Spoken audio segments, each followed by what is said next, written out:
So we're going to talk about portraiture. I know that you were interested in portraiture. You've been asking about it for a while. My goal was to bring my equipment in today, but because I only have 3 of you here and it's raining, I figured that it was going to be a short day. But we'll still cover portraiture today. Now, when I do portraiture, especially in the studio, I like to shoot around f8, maybe f11, but usually around f8. Why? Because I want my subjects to be very sharp. Okay? Remember, when you're shooting at 2.8, there's going to be a depth of field that's going to create only part of your image to be focused. So you have to be very careful where you land your focal point. Okay? So it's really advisable if you want sharp images as far as portraiture goes to shoot around f8. Then your image is pretty much going to be in focus regardless of where you land your focal point. So I suggest if you ever want to shoot your portraitures at around f8, I'm sorry, f2.8 or even less, there's a 1.8 lens or even 1.4, 2.0. A lot of the prime lenses, for example, the 50 millimeter will open up to about 1.4. Now, however, I suggest that if you're going to be using wide open portraiture, that you do it outdoors, in an outdoor setting, okay? A lot of times your studio portraiture is going to be used for commercial uses only, or maybe for prints, things like that, where you're going to actually be needing a sharp image at about 300 dpi, okay? So you need to make sure that your image is really, really sharp. So I would suggest f8 for in studio, 2.8 or whatever you really want, depending on how sharp you want the image or how much depth of field you want, to do it at 2.8. I personally like to shoot my portraitures at at f8 or 5.6 if you want to maybe get a little bit of depth of field. One thing to remember as well, if you're trying to achieve a shallow depth of field, shallow depth of field means, you know, your background being blown out, where you can't hardly see it, where your subject stands out. However, your background is pretty much out of focus. Okay? 2 things that you want to do is, number 1, to get a good depth of field is to try to shoot the longest focal length that you have. Okay? I actually have a 100 millimeter, and then I have 100 to 200. I'm sorry, no, that's not it. Forget that. I have 70 to 200. And then for my sports action, I have 100 to 400 millimeters. Now, 2 things to keep in mind when trying to achieve a shallow depth of field. Number 1, shoot with a long focal length. The longer the better, at least 100 millimeters. And number 2, if you really want to blow out the background, get as close as you can to your subject. The closer you get to your subject, the more you're going to blow out the background, okay? And I'll show you later. I'll hook up the camera to the TV, and I'll be able to show you how that translates, okay? So remember, open up your aperture as much as you can. Shoot with a long focal lens, and get as close as you can to the subject. That'll really, really blow out your background. So what I'm trying to say with that is you don't necessarily have to have a lens that opens up that much. If you happen to have a kit lens, now remember a kit lens is 3.5 to 5.6 depending on your focal length, right? Which means if you're going to be zooming out, the widest aperture you're going to be able to achieve is going to be 5.6, correct? Mm-hmm. All right. That doesn't necessarily mean that you cannot obtain a good depth of field.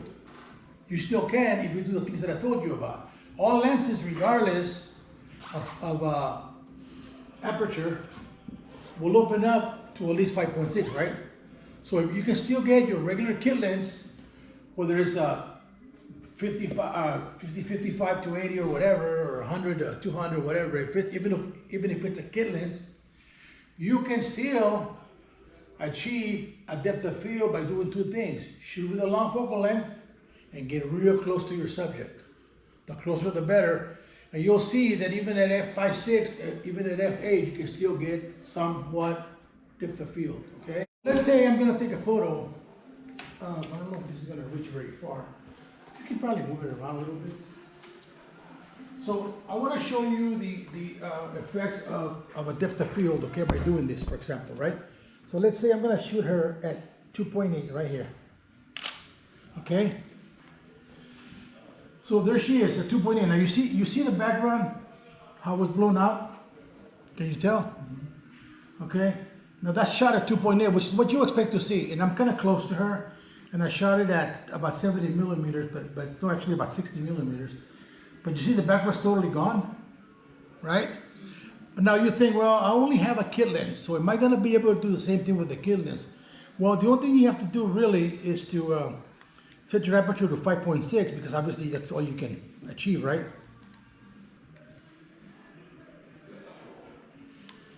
Now, obviously, because we're in this environment, when you close your aperture down to 5.6, that's gonna increase your ISO, correct? I went from ISO 320, now I'm at 3200.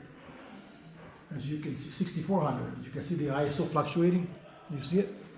Okay. So now we're gonna do the same thing at 5.6. Just get a little closer. Now, you'll still see a little bit of a thing, right? It's not as pronounced, correct? Because this is a 5.6. Okay, any questions on that? As far as portrait, as far as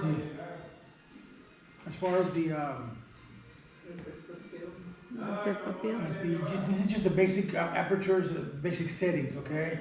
Now remember, if you're gonna be doing studio, the trick is to match your ISO with your shutter speed, okay? So when you did the close-up, did you have it, it's automatic how your aperture came? I'm sorry? When you were doing it close-up, did you have to adjust, or it automatically did the aperture? No. The question is, when I was shooting around, was the aperture automatically being dialed in? No.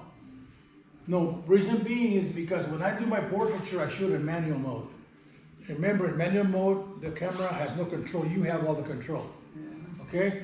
So you have to think about what you want as a photographer. What do you want to achieve? Do I want a sharp image, or do I want a soft image with a bokeh, with a blown up background? When you shot her at 5.6? Yeah. Initially, I shot her at 2.8. Right. Then I switched it over to 5.6. And everything else was automatic?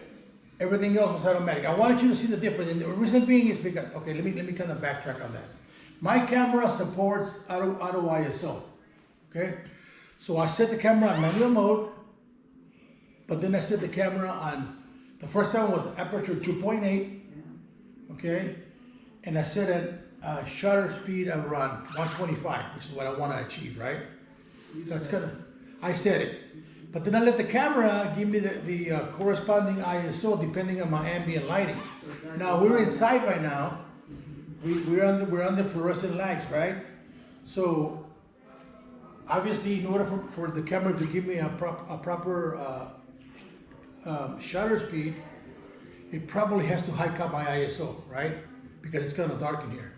Even though we see a lot of light as human beings, the camera does not. The camera has to adjust for the ambient light, correct? Hello? So therefore, we need to make sure that the camera recognizes what the ambient light is. Once we know what the ambient light is, you can either dial it in yourself as far as the shutter speed goes with the camera. Like you were talking about, like to use flash during the day sometimes, right? Sometimes. To fill in the shadows. To fill in the shadows. Yes. And not always. A lot of times when I do portraiture outdoors, I like to use flash. Okay. A real neat trick is if you're shooting somebody with the sun behind them, you know they're going to be backlit, right? That means they're going to come out dark, because what happens is the camera sees too much light behind him, and it closes down it makes it darker. It overexposes the image. So by using flash, it compensates for that. So a lot of times you'll see me, and even a lot of photographers, you'll see them outdoors shooting with flash. And then if you don't know what they're doing, you think they're kind of crazy. Why are they shooting with flash when it's beautiful sunny? But yeah, so yeah, it's a good idea to do it. You don't have to. Some photographers don't like flash at all. but I happen to like flash. But remember, the trick is to use off-camera flash. You don't want the flash to be mounted on the camera because you're gonna get that deer in the headlights kind of look.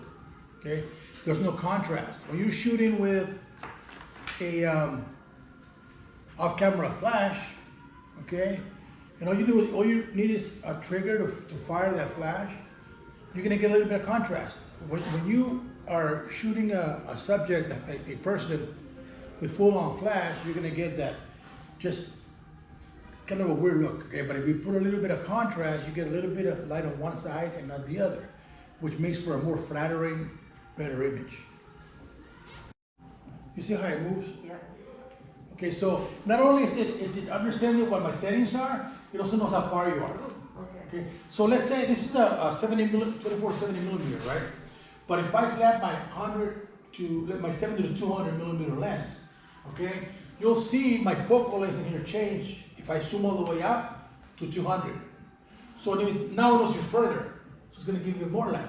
It's going to reach you. That's why it's good to have one of these.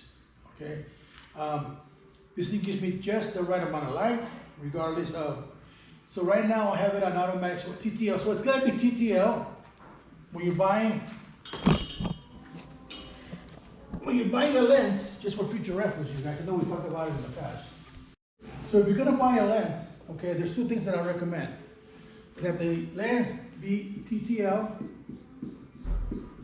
D stands for electronic through the lens, That means that whatever the camera is seeing through the lens, the flash is gonna be seeing the same scene, so it's gonna give you the right amount of light based on the settings that you have put into the camera, that you have input.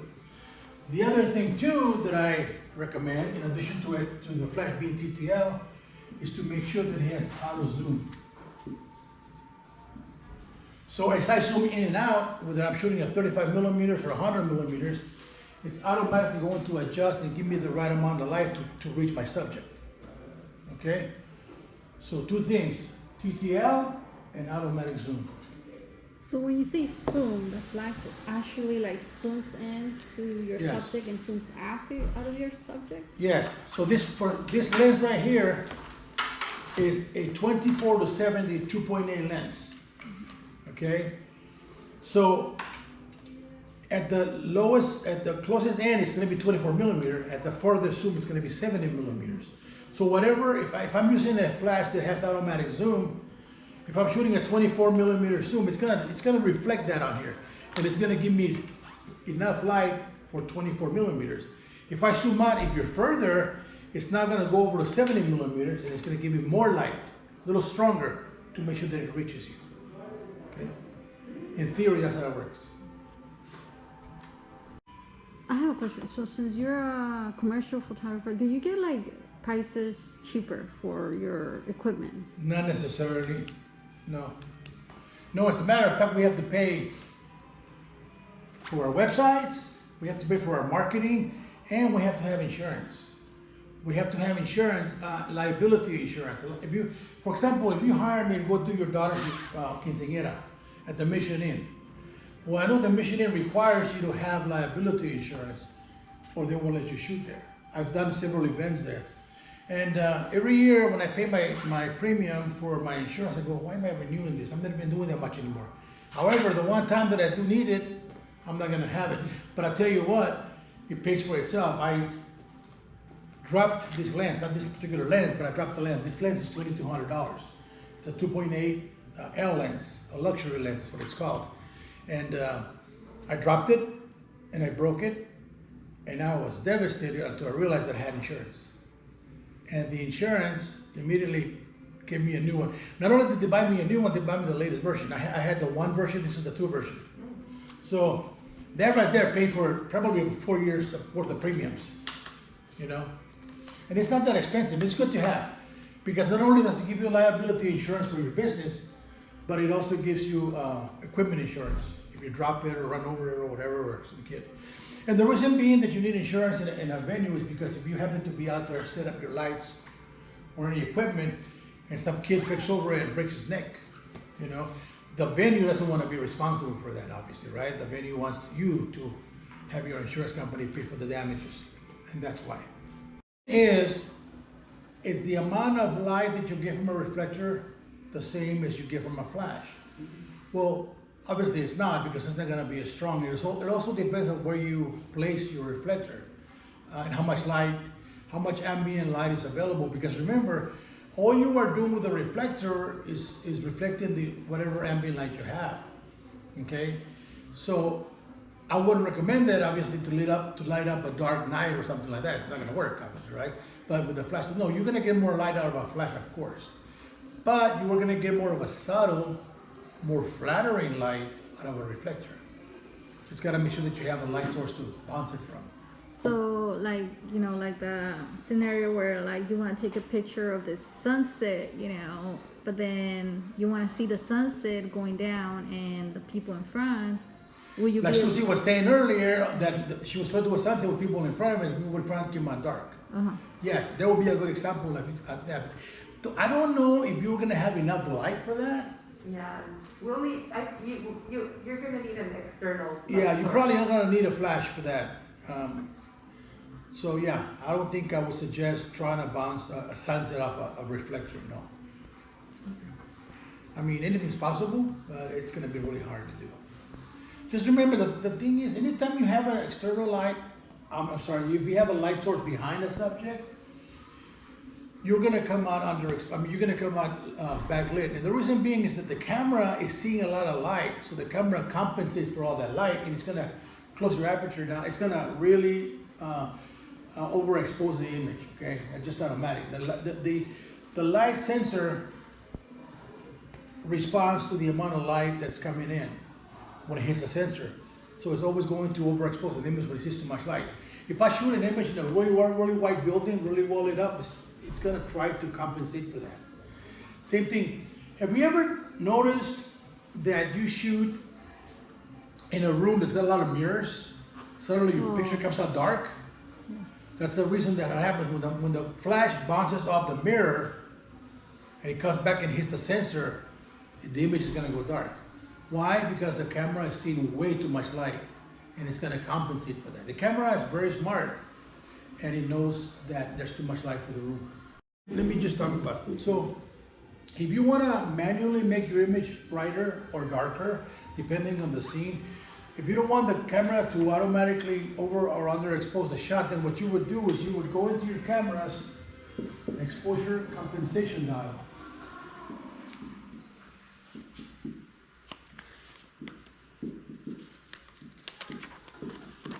Is that the one that has a plus and a Yes, minus? that's the one. So it has a plus and minus sign, and what you can do is you can manually dial down or up the exposure to compensate for the ambient scene. I So use that one. yeah, so if you're in an environment, for example, with snow, where the image is very, very white, okay, then you would manually overexpose the image just a little bit.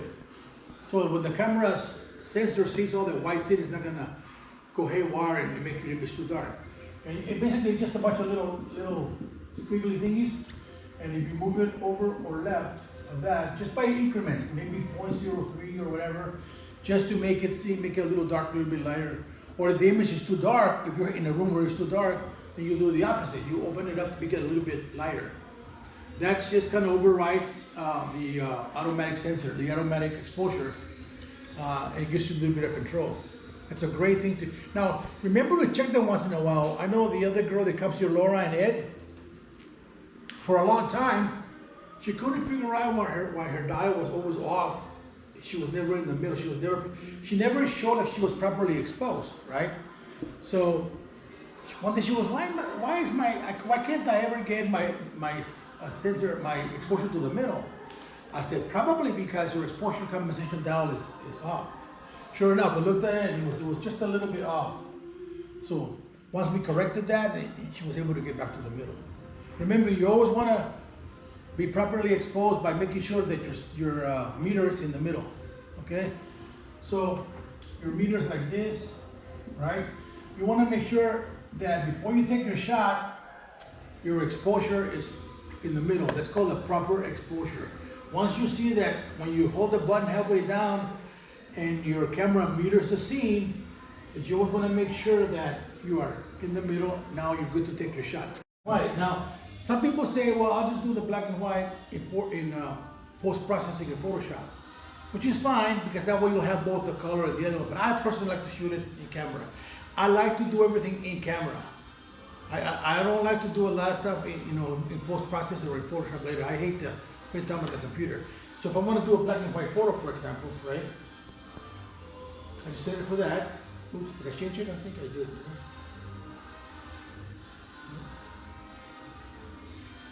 So if I want to take a photo, for example,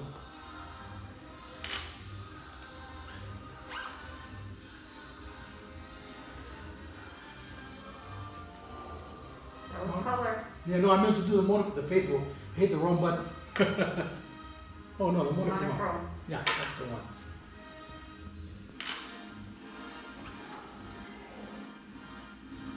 See, so this saves me from having to do it later in Photoshop.